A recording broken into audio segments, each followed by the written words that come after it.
Oi, pessoal, vamos começar o nosso podcast de hoje porque eu estou cheia de notícias. Então vamos lá. A primeira delas, uma notícia triste, mais um artista morre aqui no Brasil, é o cineasta José Mojica. Muita gente não vai saber de quem que eu estou falando, né? Mas eu estou falando do Zé do Caixão, muito conhecido, autor de mais de 40 filmes de terror. Morreu aos 83 anos em São Paulo, nesta quarta-feira, em decorrência de uma broncopneumonia, informação confirmada pela filha Liz Marins. O velório do Zé do Caixão acontece hoje, a partir das 4 horas da tarde, daqui a pouco, no auditório do Museu da Imagem e do Som, e será aberto ao público. O enterro será ao meio-dia de sexta-feira, no cemitério São Paulo, em Pinheiros. Mojica, como era chamado pelos fãs, ou Zé do Caixão, estava internado já há 20 dias no Hospital Santa Maggiore. Desde que contraiu uma infecção que evoluiu para uma pneumonia. Estava muito fraco desde o começo do ano. Desde 2014, quando sofreu um infarte, Mojica teve problemas de saúde crescentes, com o rim comprometido, começou a fazer hemodiálise, o catéter fixo colocado para procedimento era constantemente fonte de infecção. Não sabia disso, hein? Como que ocorreu no mês passado. Ele deixou de aparecer em público devido à fraqueza e degeneração mental ocasionada pela velhice e não por Alzheimer, tá, gente? Ele não tinha problema com Alzheimer, mas sim um problema de idade. Para uma pessoa que fumou muito e bebeu muito, alimentava muito mal e não fazia exercícios. Então, morreu, viveu até bem, né, se a gente for parar para pensar. Então, essa é uma notícia. E agora os filmes do Zé do Caixão, lembrando que os filmes do Zé do Caixão, eles eram, não sei se são ainda, mas nos Estados Unidos, o Zé do Caixão, ele era meio ridicularizado assim aqui no Brasil. O pessoal nunca assistia muito Zé do Caixão, não. Mas, fora do Brasil, os filmes dele eram muito assistidos, principalmente nos Estados Unidos. Fazia muito sucesso por lá. Então, foi uma pessoa que teve uma certa fama, aliás, muita fama. Todo mundo falou Zé do Caixão, todo mundo sabe, né, de quem que a gente está falando. Eu lembro dele por causa da unha gigante que ele tinha, que ele teve que cortar, porque ele estava ficando com problema nas mãos. Mudando de assunto, tá? A rainha Elizabeth II pediu para que o neto Harry e a mulher Meghan Markle parem de usar o termo Success Royal em suas marcas. Por quê? Porque esse nome, Success, é dos Windsor, ou seja, da Inglaterra lá, dos castelos e tal. E quando eles se casaram, eles passaram a ser, ele além de ser filho do príncipe, o Harry, e assim que o pai ocupar o trono, ele vira príncipe, mas por enquanto ele é só um duque, e ela é uma duquesa de Sussex. Então, quando eles largaram lá o castelo, não quero viver aqui mais, porque, gente, vou falar para vocês, é um negócio absurdo o que acontece lá dentro daquele castelo, porque tem coisas ali que são inacreditáveis, de relação de filho com os pais, não pode abraçar, na hora que chega de uma viagem de 6 meses, igual aconteceu com a irmã da rainha, uma viagem de 6 meses, ela volta para casa, o filho está lá esperando, que era o Charles, esperando ansiosamente por ela, né, a mãe. E aí, o que acontece? A mãe desce do trem, que ela chegou de trem, ela não vai ao filho, porque pela corte, né, ela não pode ir ao filho primeiro. Ela tinha que ir primeiro numa pessoa, que eu esqueci quem era, depois em outra pessoa e depois no filho. O filho era o terceiro lugar. E a hora que o filho viu que era a oportunidade dele, o Charles, ele sai correndo para dar um abraço na mãe, ela simplesmente meio que freia ele. E quase que dá um tapinha nas costas, tipo assim, tudo bem. Não podia demonstração de carinho, de amor, de afeto. Uns trem esquisito que eu não entendo porquê. Eu simplesmente não entendo. Mas, enfim, eu acho que Meghan e Harry não precisam do Success para ganhar dinheiro. né? Eu acredito que eles, por si só, pela fama que eles têm, né, o Harry principalmente, a Meghan também agora, mas o Harry principalmente, né, como eu falei, ele não deixa de ser da corte, porque ele é filho do príncipe e o príncipe vai ocupar o trono, né, quando a rainha Elizabeth morrer. E aí ele vai ser o príncipe Harry. Bom, mudando de assunto, o ator Ben Affleck, eu gosto do Ben Affleck, eu gosto dele. Muita gente fala que ele não é um bom ator. Não sei, eu gosto dele. Eu nunca vi um filme que eu falasse, nossa, que cara que péssimo, como trabalha mal. Não vou falar que ele é o cara, mas também não vou falar que ele trabalha mal, porque eu não acho que ele é um mau ator. E ele é um bom diretor também. O Fargo dele foi um filme muito bom, que eu recomendo, inclusive, as pessoas assistirem, até porque é baseado em fatos reais. Muito bom. Bom, é o seguinte, o Ben Affleck, em 2017, ele foi convidado para fazer o Batman. E aí ele aceitou o papel, porque de vez em quando eles vão trocando os Batmans, né? Assim como troca o 007, então eles vão trocando os Batmans também. E o Ben Affleck foi convidado para ser o Batman, no lugar do Christian Bale. Só que o Ben Affleck, ele recebeu a proposta e aí ele ainda quis fazer roteiro, ajudar na direção. É o Batman Liga da Justiça. E aí, gente, o filme foi um fracasso. Pois é, não teve bilheteria, foi uma tristeza para o Ben Affleck. E aí, não, peraí, eu falei errado, é o Cavaleiro das Trevas, tá? Que ele fez. Peraí, gente, agora eu fiquei na dúvida aqui com o nome do Batman que ele fez. É a Liga da Justiça, sim, ó. É o papel dele, Batman, a Liga da Justiça. Então aí, quando foi, aí ele fez o filme, e o filme fracasso de bilheteria. E o Ben Affleck foi ao chão. E o Ben Affleck é alcoólatra. E alcoólatra, quando vai ao chão, faz o quê? Bebe, bebe, bebe. Bebeu demais da conta. Ele teve uma internação em 2001, 2017, Batman, 2018, reflexo do Batman. Muitos amigos ajudaram, Matt Damon, Brad Pitt, iam visitá-lo, dormiam na casa dele, não bebiam, para que ele não visse bebida, para que ele não bebesse, para ajudar o amigo. E agora ele foi convidado pelo novo diretor de Batman, o Matt Reeves, e aí o diretor, aí ele foi convidado e ele quase aceitou, mas ele não respondeu. Ele foi conversar com algumas pessoas primeiro e ele mostrou o roteiro para uma pessoa que ele não fala quem é, que disse, o roteiro é bom, mas acho que você, se fizer esse filme, vai beber até morrer. Você vai se passar por tudo que você acabou de passar de novo. Tipo, vai que o filme não emplaca. E aí, ele vai beber até morrer, porque o outro não emplacou e ele bebeu pra caramba. Então, agora eles estão com medo, até porque ele teve internação em 2017, 2018. Então, após as críticas negativas, ele desistiu de dirigir e roteirizar The Batman. E na entrevista, Ben Affleck disse que luta contra o alcoolismo. Eu bebi relativamente normal por um longo tempo. Aconteceu que eu comecei a beber mais e mais quando meu casamento começou a desmoronar. E aí o casamento acabou, né? Porque o casamento estava desmoronando. O cara vai beber todas, beber, pronto, o casamento acabou. E aí bebeu porque o casamento acabou. Então aí sofreu e ele falou que o maior arrependimento da vida dele é ter se divorciado. Mas ele não queria divorciar, só que ele não queria divorciar, mas ela queria, porque não é fácil viver com um alcoólatra. Quem vive sabe muito bem o que é viver com um alcoólatra. Não é fácil. Aliás, viver com um viciado, né, gente? Não é fácil. Então, é isso. Mudando de assunto, torcendo aí pro Ben Affleck se dar bem e conseguir superar esse vício dele aí, que pode acabar com a carreira dele, né? E com o dinheiro também, gente. Porque esse povo, quando tá bêbado, torra a grana. Olha, agora eu vou falar o seguinte. Os homens mais bonitos do mundo, segundo a métrica originada na Grécia Antiga.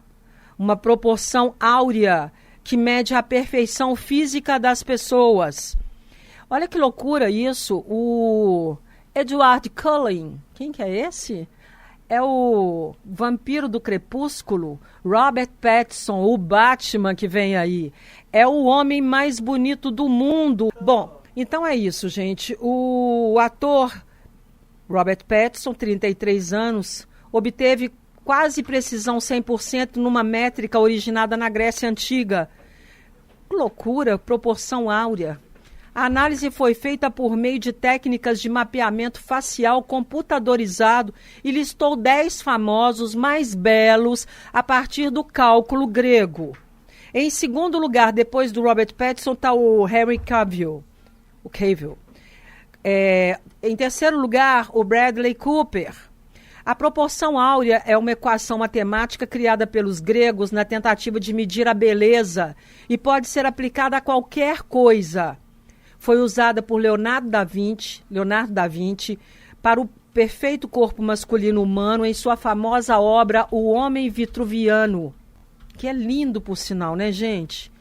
Então, essas novas técnicas de mapeamento por computador permitem resolver alguns dos mistérios que tornam alguém bonito fisicamente. Então, vamos lá. Em primeiro lugar, Robert Pattinson. Segundo, Henry Cavill.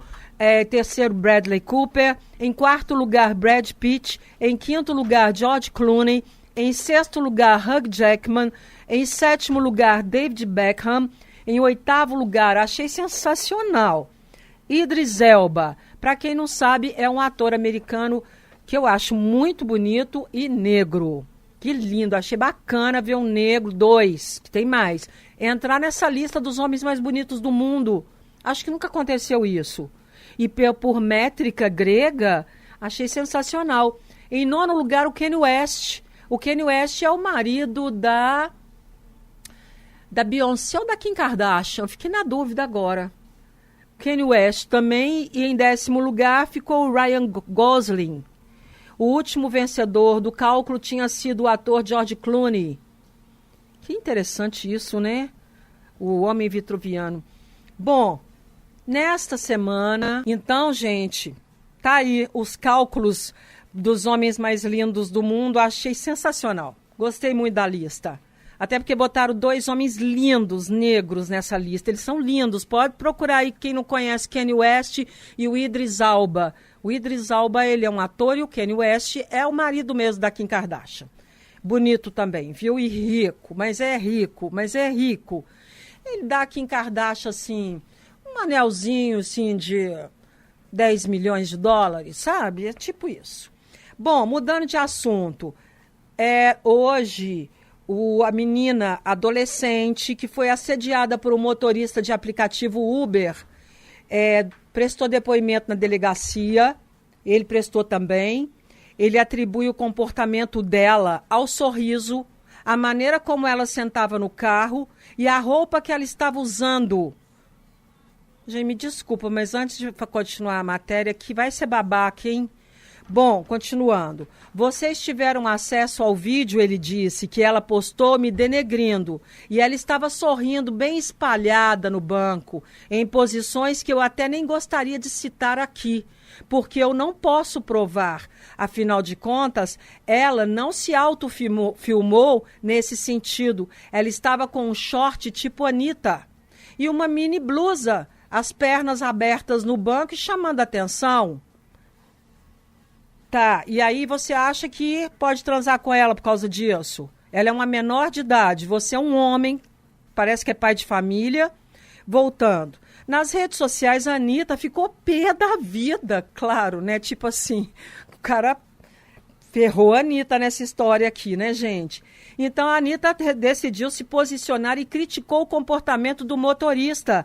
Ela disse o seguinte, abre aspas, acabei de receber este vídeo onde o motorista de Uber que assediou uma passageira menor de idade tenta justificar o injustificável, o seu assédio, dizendo que a menina estava usando um short tipo Anitta e sentada numa posição favorável ao assédio.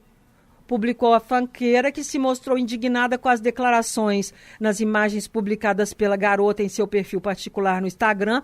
É possível ouvir o momento em que o motorista faz insinuações a ela e ela rebate dizendo que é menor de idade. E ele responde: não seria um problema.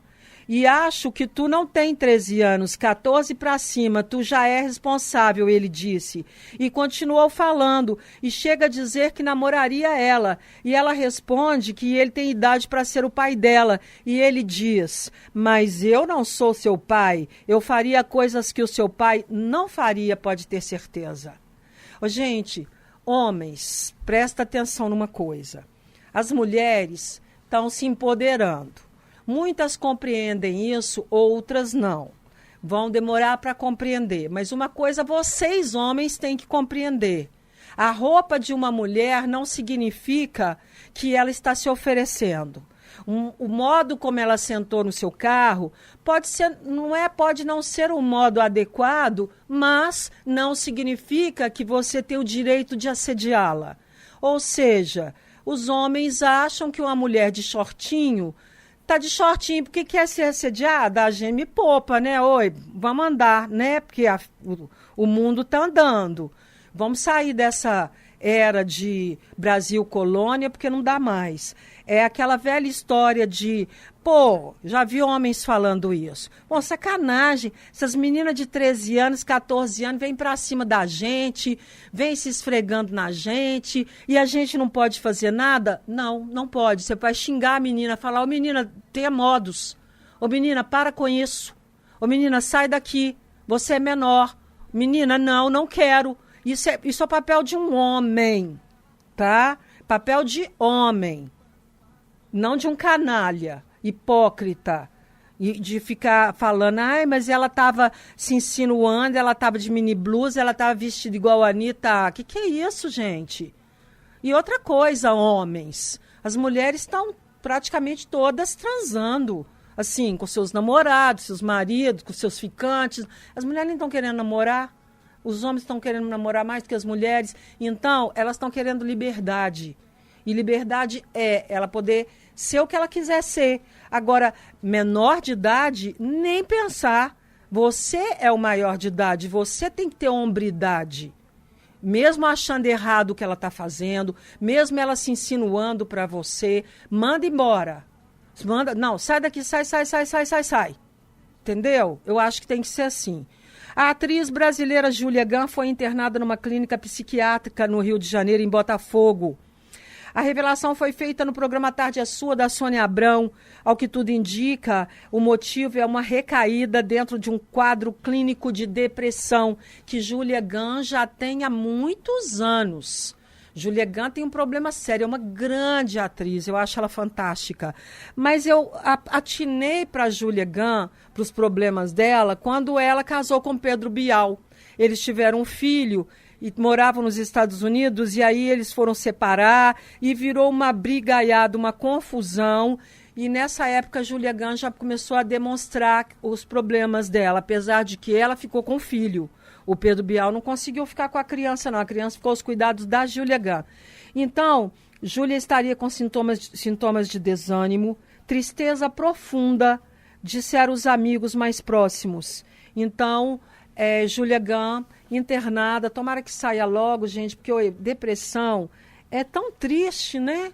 Eu acho uma coisa tão triste. Pessoa triste, né? Sentir tristeza o tempo todo.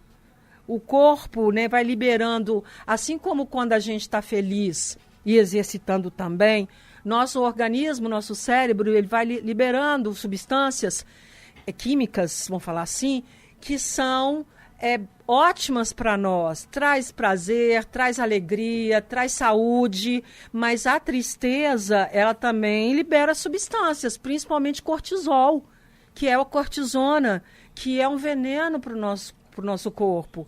Então, tem que tomar muito cuidado com isso. Bom, Tiaguinho está tocando a vida dele depois da separação da Fernanda Souza. O cantor continua viajando pelo Brasil, focado no trabalho, mas os boatos de que os dois voltaram não param de rolar. Não sei se voltaram, mas Ele tinha parado de seguir ela parou de seguir ele, ou de segui-lo, de segui-la, tá? O português direitinho. Bom, mas acontece o seguinte, a Fernanda voltou para a academia com tudo. E aí, ela postou uma foto dela na academia, com corpaço, e do lado dela tinha quem? Um personal trainer lindaço. Todo mundo começou a falar, oa, tá namorando o seu personal trainer e tal. E aí o Tiaguinho curtiu a foto. O que quis dizer o seguinte, duas coisas. Ou os dois realmente estão se curtindo de novo, porque dizem que o Tiaguinho mudou muito depois da separação, tentou ciscar um pouquinho, mas acho que caiu a ficha, viu? Dizem que ele tá mais quieto, mais na dele, e que apesar dele ter curtido a foto dela com o personal, não significa que ela esteja com o personal, significa que ele voltou a curti-la, né? E que aí pode ter alguma coisa. Quem sabe eles voltam? Não sei, eu nunca botei muita fé nesse namoro, como eu disse.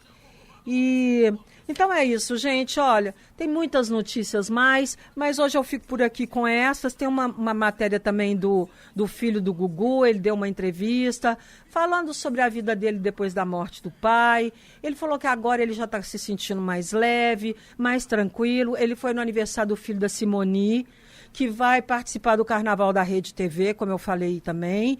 E depois eu conto mais coisas para vocês, tá? Beijo para todo mundo. Tô de volta amanhã.